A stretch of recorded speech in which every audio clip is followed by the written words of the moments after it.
Time South Texas, time to feel the energy and excitement of Friday night football. There's hard-hitting action on the field every week, and we bring it right to you with action highlights from area high school football games from the top-rated 3 News sports team. Time now for the one and only, the original Friday Night Sports Blitz.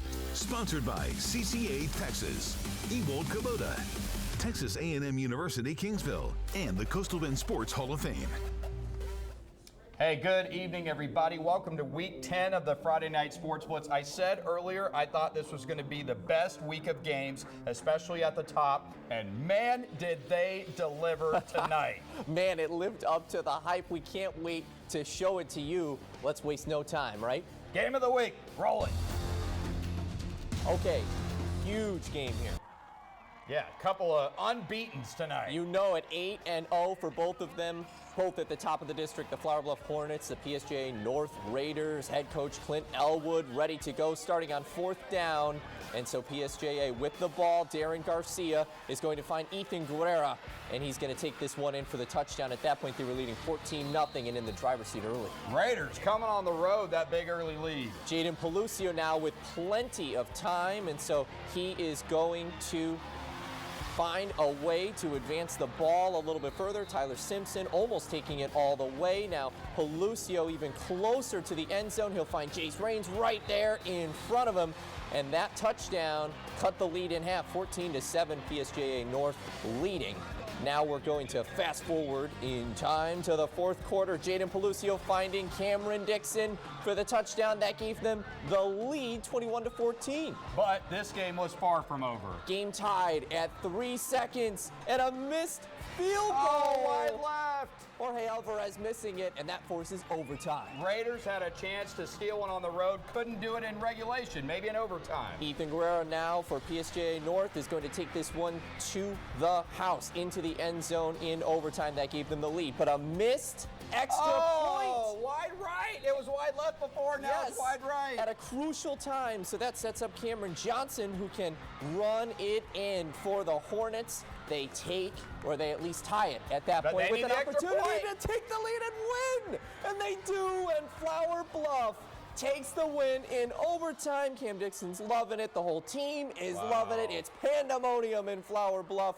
And now Flower Bluff is in the driver's seat after winning 28-27. They still need to beat Vets Memorial next week for the outright district title. Arguably the game of the year. All right, let's get on to this one. This one was a district championship battle. Miller and Gregory Portland. And if you love offenses, this was the game for you. Here, the opening drive for GP, Cody Adamy, and made it 7-0 Wildcats. Coach Brent Davis liking what he's seeing early. Now Miller, though, answering right back here on 4th and 3. Watch Trevor Long with a bit of a no-look pass to Jam Cook. That was nice. That was a beauty. Absolutely. Play of the week nominee, Bucks on the board at 7-7. The offense is again on fire in this first half. GP's Reed Dooms the screen. Brandon Coates, he's going to go to the house. Play of the week nominee, GP back on top, 14-7. Amazing plays of the week on both sides for both teams. Absolutely.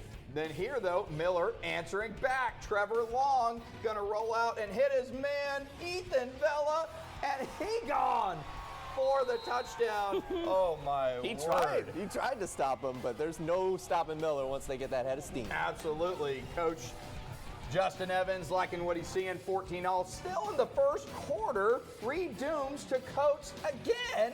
GP with its 3rd lead of the game after 3 possessions. Oh my goodness, this is just as exciting as our game of the week. But Miller answering back here. It's Corey Holmes. Now he does get banged up on this play, but he is in for the score. Tied it up at 21-all. 6 touchdowns on the first 6 possessions combined. Let's take a look at the final in this one. Miller pulls away in the second half. They kept scoring 62-35 the final. That's incredible, and GP still put up 35 points, but 62, I know. Miller, they are that 18. 97 points combined. That is insane. All right, go. Incredible. All right, now moving on to Vets Memorial and Weslaco East. These two teams at a crucial time in the season. Now just 2 weeks left in the regular season, first quarter here. And the Eagles would strike first. A made field goal by Ryan Carmona. And so now Vets has that early 3-0 lead. Wildcats trying to respond. Rodriguez. That was a hit. Oh my goodness, immediately stopped by that defense. And so now in the second quarter, the Eagles on the attack. Noah Andreas hands the ball to Andrew Chalabois. We know him as he runs it in for the touchdown. Charlie boy. Yes, Vets up 10-0. Eagles on the next drive. Chalabois again using his legs into the end zone. Final score is 37-0, a dominant win for the Eagles at a crucial time. Yeah, so Vets still leaving a door open for a possible district championship, but they'd have to put in some serious work against Bluff next week. All right, let's get to back here in town. Cavanis, King, and Moody. This is essentially an elimination game in this district. Here, Moody's Adrian Luna gonna power his way for a first down. That is a tough man to tackle. Then Moody, Caden DeFore. It's kind of like lightning and thunder, except that he's going to fumble, and it's recovered by the Mustangs. So now King trying to take advantage here. Jordan Davis getting the first down run there, moving the sticks. Coach Doug Foster wanted them to see him keep it going here. James Males connects with Daniel Smith inside the 10, setting up first and goal, but they wouldn't score? No. I don't know. I didn't see this game. I didn't see how they happened, but No. they're not points hard to come by. It was scoreless after the first. Let's take a look at the final. 41-27. Moody keeping its season alive with a win over King. Incredible showing by Moody there. You know, that offense was hard to come by, but they made it work.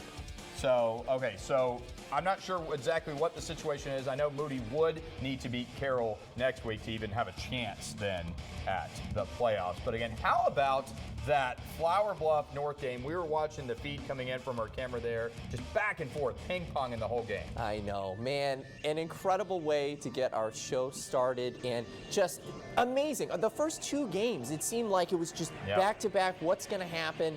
And it literally, at this point in the season, that's what you want to see with some of the teams that we expect to get those crucial wins showing up in that moment. That's what people were saying. They wanted to see Flower Bluff face a tough opponent and see what they were made of. You saw what they were made of tonight. They fell behind early. They took that early punch, came back, got the win. And still undefeated. Absolutely, 9-0. All right, we got plenty more coming up on the Blitz.